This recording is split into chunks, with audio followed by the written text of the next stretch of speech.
Inilah yang jadi persoalan paling besar. Faham ke kita tak faham, sedar ke kita tak sedar, perasan ke kita tak perasan. Sesungguhnya zaman kita adalah zaman yang Dajjal sudah lama terlepas dan dilepaskan. Perasan ke tak perasan, sedar ke tak sedar, pada zaman kita dinding dan benteng Ya'juj Ma'juj sudah lama pecah dan mereka keluar dan sedang memerintah dan merajai dunia sekarang. Sedar atau tak sedar, perasan atau tak perasan, yang Nabi memperingatkan kita bahawa fitnah terbesar pada zaman kita, tidak akan ada seorang pun yang akan tidak terkena debu-debu riba melalui sistem keuangan dan perbankan dunia sekarang.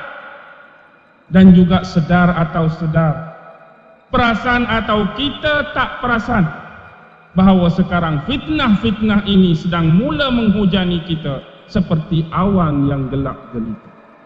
Sekarang nak cari hak mana betul, hak mana benar, nak cari hak mana palsu, hak mana tulen, sudah tidak dapat dikenal pasti dengan baik lagi. Kita jadi keliru, kita jadi samar-samar, kita dibengongkan oleh dia. Inilah yang Nabi paling bimbang. Fitnah terbesar dia akan datang seperti kepulan awan-awan yang gelap, yang mana kamu berpagi-pagian dalam keadaan beriman dan petang kamu dalam keadaan kafir. Kamu petang dalam keadaan beriman dan kamu berpagi-pagian dalam keadaan kafir. Maksudnya pertukaran akidah, pertukaran kepercayaan, pertukaran keimanan bukan lagi tempoh yang panjang, tapi cuma satu hari. Satu hari. Bila fitnah ni muncul, manusia boleh bertukar. Dia punya akidah boleh bertukar, dia punya agama. Akibat fitnah yang gelap gelita kelam, manusia tak boleh nak beza lagi dah hak mana sebenar, hak mana tak sebenar, hak mana betul, hak mana tak betul. Kita dah dikelirukan dengan fitnah-fitnah dia. Bagaimana dia nak buat? Pattern tadi Allah dah tunjuk. Pasal apa? Tak mau buka mata dengan mutasyabihat ini. Contoh kapal yang rosak. Inilah strategi-strategi yang Dajjal guna pada 3 pattern pengajaran tadi. Manusia yang merosakkan diri sendiri, yang merosakkan kapal sendiri. Hari ini bagaimana nak manusia rosakkan sendiri diri dia? Itulah agenda yang dilakukan oleh Dajjal. Bukankah dalam kita ini kita suruh dizikirkan, kita suruh sentiasa ingat Allah, agar daripada hujung rambut sampai hujung kaki kita ini sentiasa dalam keadaan kawalan dan perlindungan Allah. Saya pernah sembang dan sebut tentang sistem cakra tubuh manusia. Bermula cakra kaki, cakra kemaluan, cakra pelut pula dah, cakra perut, cakra hati, cakra kerongkong, cakra mulut, cakra mahkota. Cakra kaki. Cakra kaki hak betul apa yang Allah dan agama suruh kita buat. Hak paling betul nak jaga cakra ini agar terus terjaga langkah kaki kamu ke tempat-tempat yang Allah redha. Pi masjid, pi surau, pi majlis ilmu, pi tempat-tempat yang baik, bagus. Ziarah orang sakit, ziarah orang mati, menghubungkan silaturahim. Tapi nak memecahkan laluan cakra ini, dia bina tempat-tempat maksiat di luar sana. Akibatnya kaki kita mula melangkah. Malam ni mana? Karaoke dulu, hak biasa dah. Malam esok ronggeng sikit. Lusa twist, habis hauh tapak kasut sebab twist kuat sangat. Lepas tu malam nu pula disco, malam nu pula tu, malam ni gelik, malam nu konsert, malam ni konsert. Kita dah mula bakar dan hancurkan cakra baik tadi. Akibatnya tempat-tempat maksiat inilah yang dilangkahi oleh kita. Cakra kaki tadi sudah hancur. Dan inilah peluang untuk iblis dan syaitan masuk melalui laluan itu. Cakra kemaluan, Allah jaga dalam sistem munakahat kita. Kita dibekalkan dengan nafsu, dan datangnya Islam nak didik, bukan nak bunuh, bukan nak kerat nafsu. Didik nafsu jadi baik. Kita ada interest, kita ada insting dengan perempuan, nafsu dengan wanita. Jalan nak jaga cakra kemaluan kahwin. Lampiaskan nafsu kamu dengan pasangan yang sah dan halal. Tapi mereka buat sebaliknya. Mereka buat apa? Perjumpaan muda-mudi, perjumpaan perempuan tu, dating ni, last kali hubungan makin akrab, makin rapat, jadi apa? Perzinaan, hubungan luar sah, luar nikah, sumbang mahram. Akibatnya cakra ini dah pecah, syaitan boleh lalu, iblis boleh lalu. Sekali buat rasa sedap biasanya. Macam Maggi lah kan, cepat dimasak, sedap dimakan.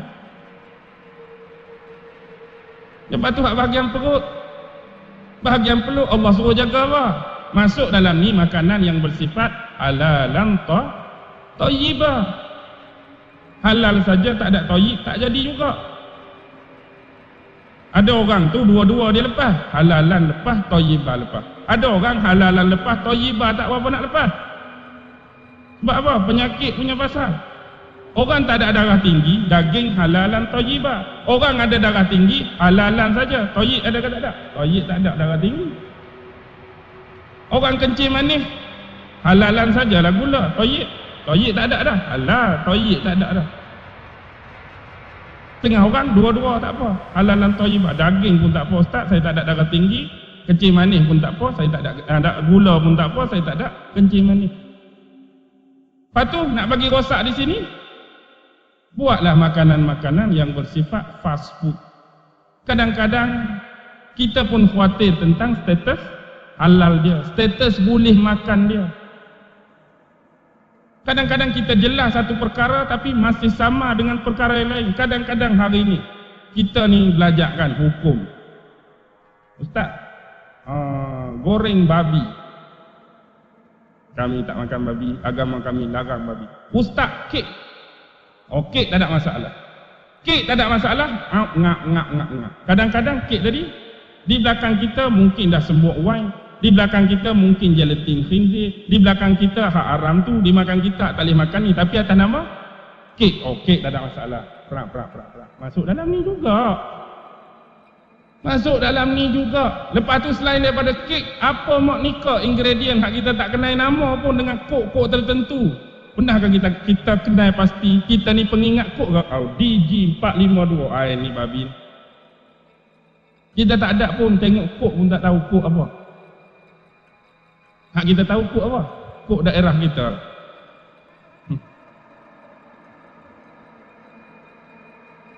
Kok daerah kita. Satu lagi, ialah kok. Tu hak kita tahu. Tu makanan. Bahagian hati tak payah ceritalah. Hak bahagian hati ni sifat-sifat mahmudah, baik hati, bersih, setia. Tapi kita duk isi dengan apa? Pemarah, bengih, suka maki orang, suka caci orang. Hati ni tak sempurna, ada rasa tak puas hati. Kita tahu kita sakit ni selalu kita pergi hospital. Macam kita mari masjid. Orang yang mari masjid, orang yang cari tok guru, macam kita pergi hospital. Orang yang sakit dia tak tenat, doktor buat apa? Orang sakit tak tenat, doktor buat apa? Ustaz, jangan makan lagi benda-benda ni, dia boleh menyebabkan ni. Jangan minum benda ni, dia boleh efek benda ni. Dan saya sarankan hari-hari makan ni, minum ni, insya-Allah boleh baik. Tapi kalau orang tahap teruk, dia tahan dalam ubat. Kalau kita tahu kita sakit, kita belajarlah daripada guru dan doktor yang berkualiti, doktor yang berpengalaman, makan apa yang dia anjurkan, yang dia sarankan. Kita duduk dalam wad pun macam itulah. Macam mana kita boleh duduk dalam wad, kita tak pernah fikir pun masalah orang lain, cerita hal sakit kita. Tiba-tiba sebenarnya kita sendiri sedang sakit, tapi masih boleh lagi duduk cerita hal penyakit orang. Kita pergi hospital kan, kita ICU dah, tahap ICU. Kepala bungkus, tangan bungkus, kaki gantung. Biasa orang macam ni dia fikir hal dia dah. Aku ni kalau mati lagu ni, aku ni tak tahulah sihat ke tak sihat. Tapi ada orang sakit lagu ni, dia duduk cari salah hak sakit kepala saja. Hang tahu dah, hang ni sakit ni. Dia tu teruk dah, dia tak sedar dia ni tahap ni, dia duduk cerita, duduk pesan kat orang hak tahap tu lagi. Orang tu relax duk main WhatsApp, duk main Facebook, kepala saja bungkus. Dia ni semua bungkus tu duk cari lagi hak orang lain, duk nasihat orang. Ni yang kita sedih hari ni. Manusia-manusia yang dah tahap ICU, dah tahap berbungkus, tapi sibuk lagi duk cerita pasal orang. Dia dah tahap ICU berbungkus, duk sibuk cari kesalahan orang lagi. Pattern yang kedua, pattern yang penting sekali strategi Dajjal boleh guna, anak-anak kita untuk bawa kita lari pada Allah. Ini paling banyak berlaku. Cantas pada anak tadi paling penting. Hari ini dia menggunakan agenda anak-anak kita, mungkin cucu-cucu kita, untuk menyebabkan kita ni jadi sesat, untuk menyebabkan kita ni ingkar dan lawan Tuhan di suatu masa. Banyak atau tak banyak berlaku. Anak-anak kadang sudah derhaka pada ibu, dan ibu kadang-kadang tu ikut apa anak kata sebab tak mau menyakitkan hati anak. Tak apalah, buatlah. Anak tak semayang, marah-marah-marah. Mak, saya duk tanggung makan mak selama ni. Mak, duit hospital bulan-bulan saya duk bayar. Anda tahu, inilah lorong paling besar, lorong paling mudah. Jangan jadi anak-anak yang melorongkan ibu dan bapa kita pada jalan yang bukan sebenar. Hari ni nak jadi dah perangai anak kita macam-macam, dan kita duk layan lagu tu lah. Kita buat dak, kita buat sembrono, kita buat rasa tak penting, kita buat rasa tak tahu. Satu masa apa akan jadi pada mereka mungkin boleh mempengaruhi kita. Pattern yang ketiga, dia juga boleh guna pada Quran dan Sunnah. Hari ni kita dah tak mau baca, dah tak mau bersahabat. Berapa orang yang boleh kita detect hari-hari saya confirm baca Quran, walaupun 2-3 ayat. Saya hari-hari memang tak pernah tinggal, walaupun 2 ayat ustaz, okey dah tu. Masalahnya, saya ustaz baca 15 juzuk ustaz, tapi 15 tahun lepas. Tak mau lagu tu tak, 15 juzuk sekaligus tapi 15 tahun lepas. Lepas tu tak baca lah. Pasal apa jadi jauh ni? Hak duduk dalam rumah Allah tak mengantuk, tak tidur, kadang-kadang kita boleh detect satu tempat, rak-rak Al-Quran. Mari bulan ni duk tersusun lagu tu, mari bulan depan pun duk lagu tu. Tak ada siapa usik pun nampak gaya. Buku pun kalau tajuk tu duduk di line ni, dia tak berubah duduk di line lain, duduk situ juga. Tak ada rasa orang nak ambil buka, tak ada rasa orang nak ambil baca. Saya dah baca tadi sebelum main masjid. Alasan kita, saya dah baca tadi sebelum sampai sini. Sunnah pun sama. Sunnah dah terabad, sunnah dah dimain-mainkan. Tapi jangan pula kita buat pening. Sunnah lain, hadis lain. Kita ni kadang-kadang menyamakan antara sunnah dengan hadis. Hadis datang untuk memperkuatkan dalil bagi pengamalan sunnah tu. Okey, contoh kita kata pakai kopiah sunnah ke hadis? Pakai kopiah sunnah ke hadis? Pakai kopiah sunnah. Ustaz, pasal apa pakai kopiah? Pakai kopiah kan sunnah Nabi. Saya pun pakailah sebab nak ambil sunnah Nabi. Mana dalil kata pakai kopiah ni sunnah Nabi? Bila orang nak dalil baru mari hadis. Inilah dalil ni, kopiah ni sunnah Nabi. Hari ni orang yang membicarakan tentang hadis, sahih ke dia, tak sahih ke dia, dhaif ke dia, palsu ke dia, tiba-tiba ada orang tu mendakwa dia boleh buat semua benda ni, dan dia dakwa dia tu yang bawa sunnah. Faham ke tak? Padahal dia sendiri lagu ni cuma bincang hadis, konon-kononnya dah bawa sunnah lagu ni. Faham ke tak maksud saya? Okey, saya pakai jubah. Ustaz, apa dalil sunnah ke pakai jubah? Sunnah lah pakai jubah. Dalil pakai jubah baru mari hadis. Tiba-tiba duk pelek-pelek cerita pasal hadis, cerita pasal tu, tiba-tiba dakwa bawa sunnah. Sedangkan dia pakai baju hak mana sunnah, hak mana hadis? Takkanlah belajar hadis sudah dianggap kita bawa sunnah, sedangkan sunnah tak ada pun pada kita. Ini yang kita kena perhati betul, kita kena beza betul. Kita baru belajar hak tu dakwa bawa sunnah. Sunnah pun tak hidup dalam diri kita. Nak tahu hidup tak hidup? Okey, siapa paling kuat sunnah depan saya? Dah contoh ya, bukan cabaran ni. Contoh kita kata okey sunnah.